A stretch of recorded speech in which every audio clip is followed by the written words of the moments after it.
Hey, it's Dana from Signature Premier Properties. Hope you're having a great day. So the question today is, can't we negotiate? No, you can't negotiate. It's a seller's market. So I was recently referred a buyer.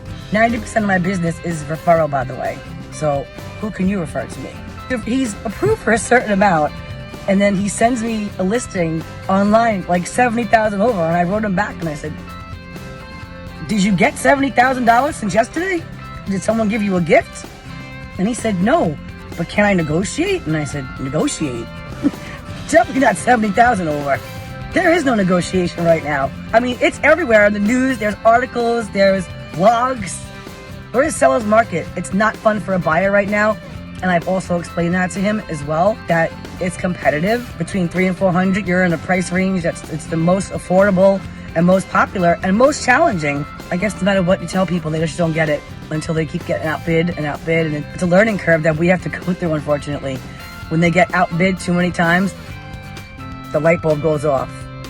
So anyway, if you have any questions, call me 516-314-1999 or follow me on Instagram at danamakesmoves.